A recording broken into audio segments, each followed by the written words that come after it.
Shalom, bon Erev Shabbat, Ekev. Dans notre paracha, Moshe Rabbeinu détaille longuement, commençant déjà dans les parachiotes précédentes, les événements qui sont produits pendant les 40 ans dans le désert. Les bons et les moins bons, même les négatifs. Il décrit tout, il raconte, certains il le dit ouvertement, il leur fait la morale, d'autres il le dit sous une forme beaucoup plus discrète, mais il raconte tout ce qui s'est produit pendant les 40 ans. Parmi les événements importants, très grands, c'est la manne. La manne, c'était la nourriture qui descendait du ciel. Pendant 40 ans, dans le désert, tous les matins, ils sortaient, certains devant leur port, d'autres il fallait aller plus loin, trouver cet aliment descendant du ciel, qui a une couleur très spéciale, incolore, disons, avec un goût exceptionnel, même plusieurs goûts. Et ça s'appelait Lechem min ha-shamayim, le pain du ciel.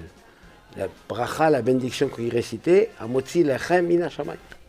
Contrairement à du pain naturel, du pain qui vient de la terre, on dit Amotzi Lechem, que Dieu fait sortir le pain de la terre.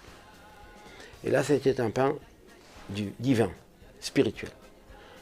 À part d'ayant avoir toutes les qualités, les goûts, il avait une particularité qu'il était entièrement assimilé par l'organisme. Il n'y avait pas de déchets, il n'y avait pas de rejet. Tout était intégré dans le corps. Il n'avait pas de psolète, des choses qui ne peuvent pas être transformées. Donc c'était un pain divin.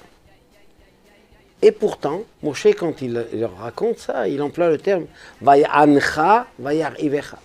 Il t'a fait souffrir, il t'a mortifié, il t'a affamé. Vayar'ivecha et ta manne, il t'a fait manger la manne. La manne, c'est un pain, c'est rassasié. Pourquoi il dit Vaya'ancha, il t'a fait souffrir, vayar'ivecha. Et plus loin, il dit le man anotecha lenasantra. Oui, Dieu t'a donné la manne afin de t'éprouver, de faire souffrir pour éprouver si tu veux vraiment attaché à Hachem sincèrement. Alors on ne sait plus, cette manne, elle est positive ou négative. C'est vrai que les bénédictions sont pleins plusieurs fois, et pourtant c'est un pain céleste, un pain divin. Comment ça se fait qu'ils n'étaient pas contents, et jusqu'à on appelait ça affamer et souffrir. Il nous dit le Talmud que la particularité de la manne c'est que quand ils le mangeaient, il n'était jamais vraiment rassasié. On restait sur sa faim. C'était pas complètement entier. Le pain matériel, une fois qu'on mange une certaine quantité, on est plein, on ne peut plus, on est rassasié, on est plein, on ne peut pas manger plus. La manne n'avait pas de limite. Pour plusieurs raisons. Parmi les raisons, c'est qu'il y avait une quantité qui descendait et quand c'était fini, il n'y avait plus rien, il fallait attendre le lendemain. Donc la manne avait cette particularité de ne pas satisfaire totalement l'organisme physique. Et pourquoi cela, nous dit le Talmud? Parce que c'est un pain céleste, un pain divin. Contrairement à un pain matériel qui est en rapport avec notre organisme, avec notre corps, là c'est un pain divin qui vient du ciel, donc il ne complète pas entièrement, le corps matériel reste insatisfait. Sur le plan large du terme, man, lechem c'est du pain. Le pain c'est la science, la sagesse. Il y a deux sciences. Il y a la science min ha-shamayim, la sagesse divine, la Torah. Et il y a les sciences humaines, les sciences naturelles, les sciences de la nature. Cela, l'homme, en étudiant, en avançant, il est satisfait. Il peut y avoir même des choses erronées, fausses, mais ça ne dérange pas. On est content et on comprend et on développe et on a même des prix Nobel. Mais la Torah divine, étant donné qu'elle est spirituelle, elle ne satisfait pas totalement l'esprit rationnel de l'homme.